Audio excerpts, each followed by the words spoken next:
Máme pripravený pohár s vodou, potravinárske farbivo. V strednom pohári je potravinárske farbivo rozpustené vo vode a pripravené kvapkátko. No a poďme na samotný experiment. V prvom rade voda v pohári musí byť naozaj ustálená, nesmie sa víriť. Kvapkátkom sa pokúsime jednu kvapku zafarbenej vody farbivom kvapnúť do ustálenej vody. A pozrime sa, ako to dopadlo.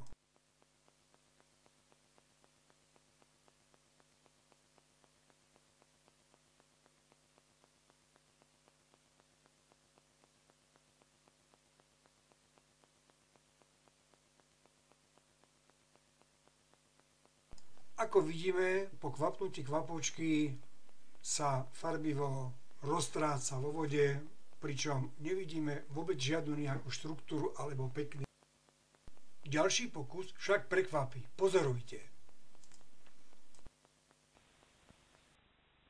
Spomalený záznam ukáže nádherný krúžok vytvorený z farbiva, ktorý rotuje, čiže skutočne prstencový vír.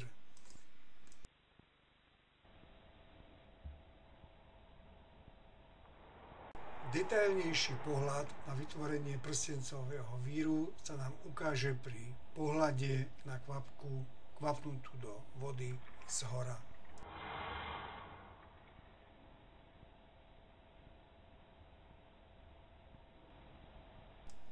A ešte pridávame niekoľko viac či menej úspešných pokusov spomalených, aby bol efekt výraznejšie pozorovateľný.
Na záver nám ostáva iba preštudovať si, prečo sa takýto prstencový vír v kvapaline vytvára.